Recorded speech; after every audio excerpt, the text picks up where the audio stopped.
नमस्ते दोस्तों, daily professional institute में आपका स्वागत है।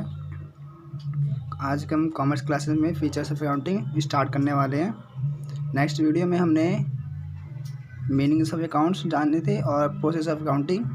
आज हम फीचर्स ऑफ अकाउंटिंग पढ़ेंगे। तो पहला फीचर्स क्या होता है अकाउंटिंग का?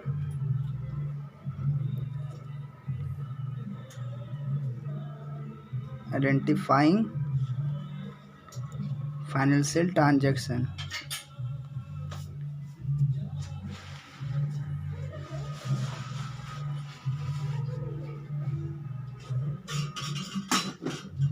And events.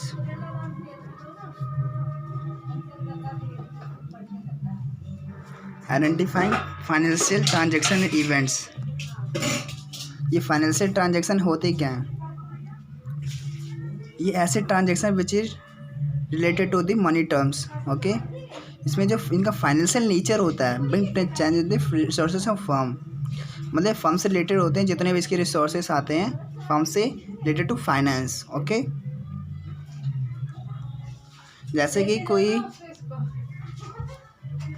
जैसे कोई फर्म हमारा क्या करता है, मटेरियल क्या करता है, परचेज करता है, मटेरियल परचेज करता है या फिर सेल्स करता है, sale of finish good.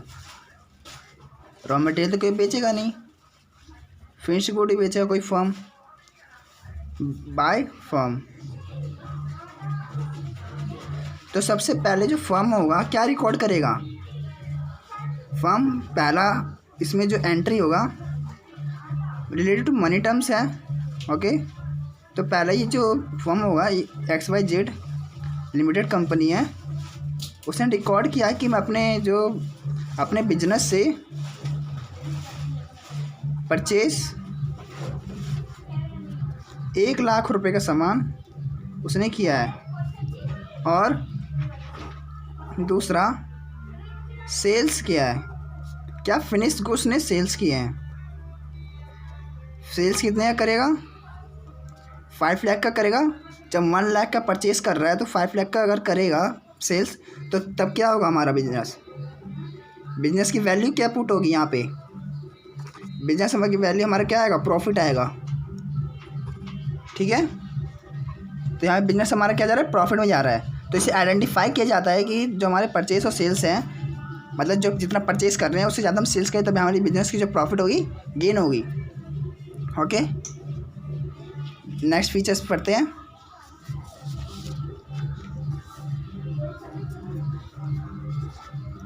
Next feature क्या है?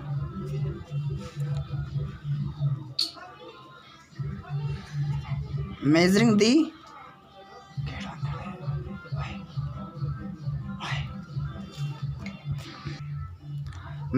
दी आइडेंटिफाइड ट्रांजैक्शन। ट्रांजैक्शन को आइडेंटिफाई करके मेज़र करना। मेज़र मतलब क्या समझे यहाँ पे? मनी के ट्रांजैक्शन में मेज़र करना। ठीक है, मनी के ट्रांजैक्शन में मेज़र करना। तो उनकी जो, जैसे कि 1 किलो में बेचता है कोई भी सामान, या फिर 1 पैकेट में बेचता है। मोबाइल क्या होता है? पीस में बेचा जाता है। क्या होता है? मोबाइल्स के जब हम डिलीवरी करते हैं किसी से, फ्लिपकार्ट से या फिर किसी चीज़ से भी, तो हमें क्या करता है? पैकेट में पैक करके देता है। दी 1 पीसेस से वहीं से आते हैं पैक होके। ठीक है, तो ये इसका यूनिट किस चीज़ से बनेगा? पीस। कि हाँ, XYZ लिमिटेड कंपनी ने क्या किया था? XYZ लिमिटेड ने एप्पल का फ़ोन या फिर आईफोन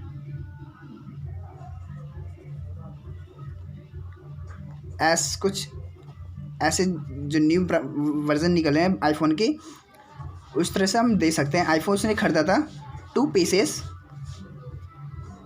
जब 1 फ़ोन आईफोन का रेट पता चलता है, जैसे 25,000 रुपये है, तो 2 पीसेस से कितने हो जाएंगे? 50,000। तो ये कंपनी जो रिकॉर्ड करेगी क्या करेगी? Unit and money. ठीक है, ये ट्रांजेक्शन यूनिट एंड मनी का रिकॉर्ड करता है, ठीक है। तो ये आइडेंटिफाई करते हैं measuring into money terms. Next feature क्या है, रिकॉर्डिंग। ये सारे जो फीचर्स है रिलेटेड टू बिजनेस ही है, ओके। XYZ इसमें भी कहते हैं, XYZ लिमिटेड कंपनी है, ठीक है। ये क्या कहता है XYZ लिमिटेड कंपनी, मैंने तो परचेज भी किया भाई, मैंने परचेज किया 50,000 रुपये का, क्या एसेट्स, कुछ भी, ओके। मान लो जैसे कि मशीनरी हमने परचेज कर लिया, ओके, और 10,000 रुपये रिपेयर कराने में लग गए उसे मुझे, ठीक है। टोटल कितना हो गया 60,000 रुपये पर हमें एक्सपेंस लगा, ठीक है। और इसे परचेज़ कर लिया। यही मशीनरी उसने आफ्टर 4 ईयर्स जाके इसने बेच दिया। आफ्टर 4 ईयर्स कितने में बेचा, मान लो अगर वो मशीनरी काफ़ी ज़्यादा पुरानी होगी तो उस पर क्या लगेगा, पहली बार डेप्रिसिएशन रहता है। तो डेप्रिसिएशन होता क्या है, decline the value of fix assets, मतलब एसेट्स का जो वैल्यू है घट जाती है डेप्रिसिएशन में, okay. Fall in the value of assets, okay. तो जो यहाँ पे ये परचेज की है और ये सेल्स किया है और ये एक्सपेंस किया है, तो ये हमें क्या शो कर रहा है, कंपनी हमारा ये शो करवा रहा है कि इसने इतना परचेज किया था, इतने इसके रिपेयरिंग।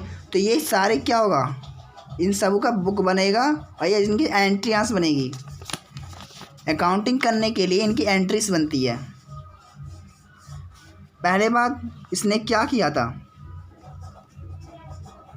परचेज मशीनरी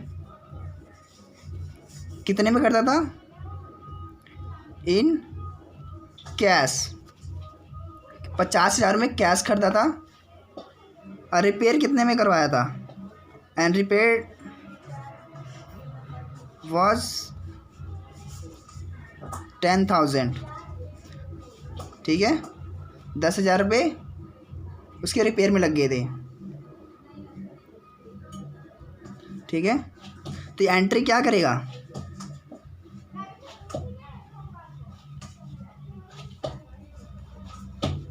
अपने अकाउंट में जनरल में एंट्री क्या बनाएगा, ये जनरल इन दी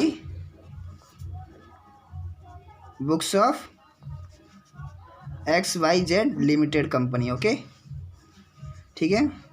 क्या करेगा, मशीनरी अकाउंट डेबिटेड टू क्या आएगा, कैश, और फिर रिपेयर से बैलेंस करेगा। ये क्या करेगा, रिपेयर से बैलेंस करेगा। क्या एक्सपेंस हो रहा है, ये भी डेबिट करेगा, ठीक है। दे रहा है, अपने बिजनेस से दे रहा है, परचेज एक्सपेंस हो रहा है, ओके। 50,000 एंड 10,000 बैलेंस करेंगे, कितना है उसका जो कैश था, एक्सपेंस हुआ उसके बिजनेस से, ओके। 16,000 ये हमारे जो जनरल में रिकॉर्ड हुआ है।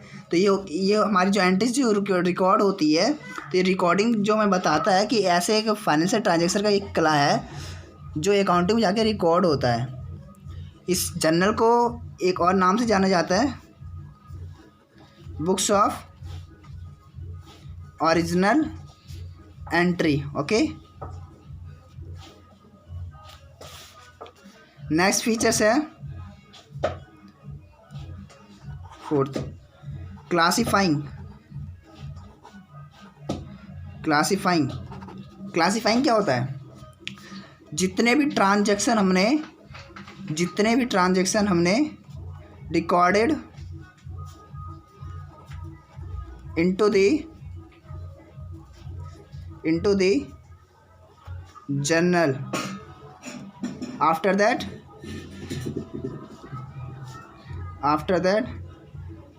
we have to post in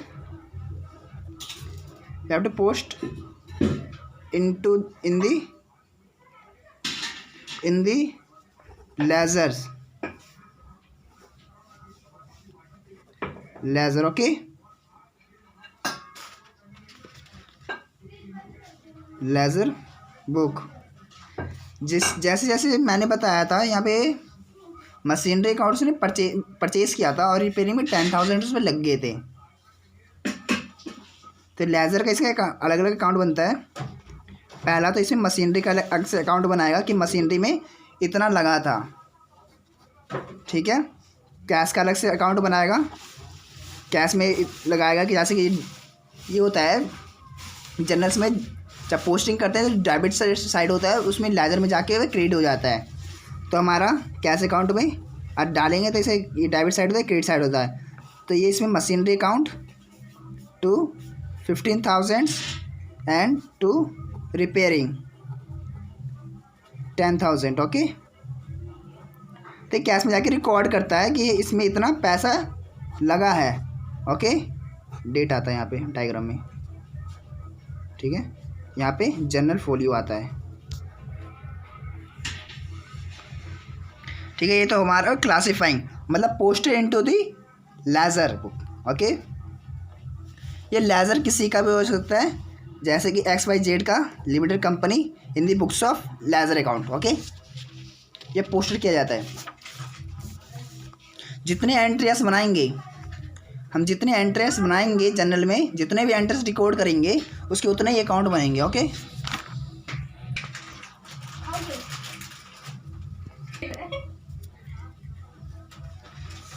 next feature है समराइजिंग।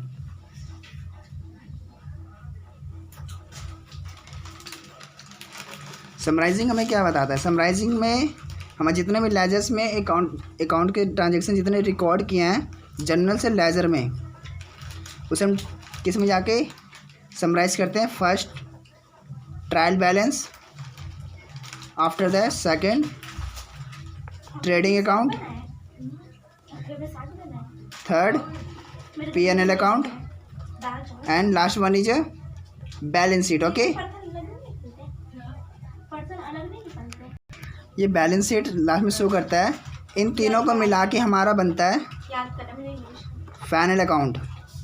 फाइनल अकाउंट से ये जो होता है समराइज किया जाता है इन चारों के अंदर आफ्टर द लेज़र। अच्छी बात है ना, दो आवाज रिकॉर्ड करेंगे। Next one is analyse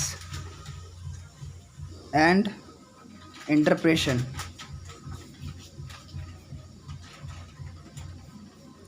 analyse and interpretation.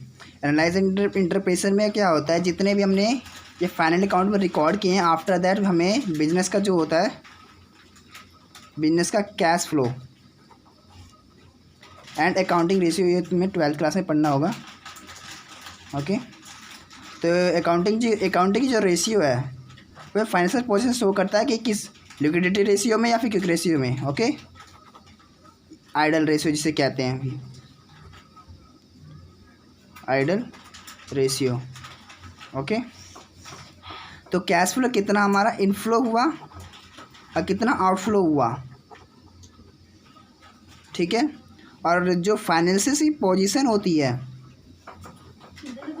Financial position के अंदर लोगों ने किस तरह से मैनेजमेंट किया,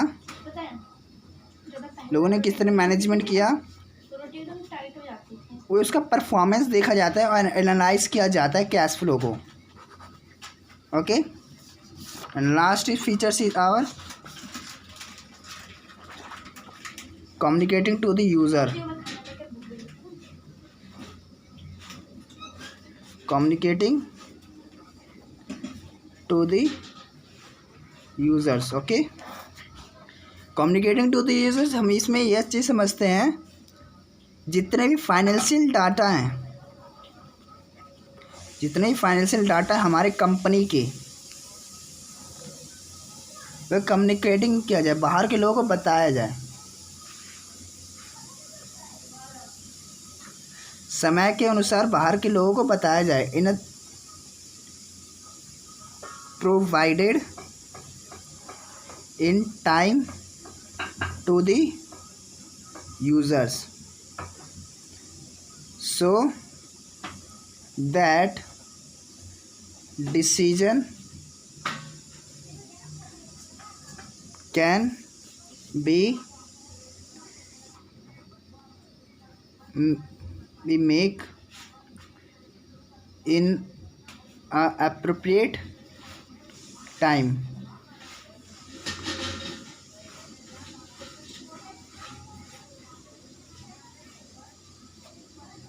ओके, मतलब एक अच्छे निश्चित समय पे बिजनेस को किस तरीके से हमें आगे बढ़ाना चाहिए, ये हमें डिसीजन हमें इंटरनल और एक्सटर्नल यूज़र के द्वारा दिया जाएगा। ओके, और जो यूज़र्स जो हुए हैं हमारे यहाँ दो तरीके के होते हैं, पहला internal and next one is external.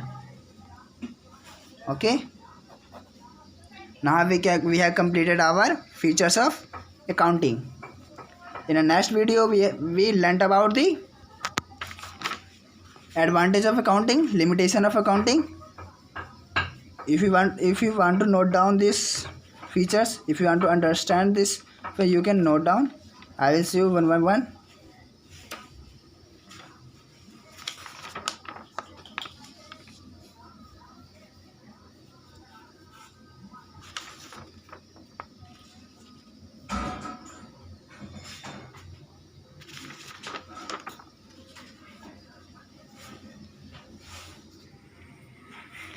Thank you for watching this video.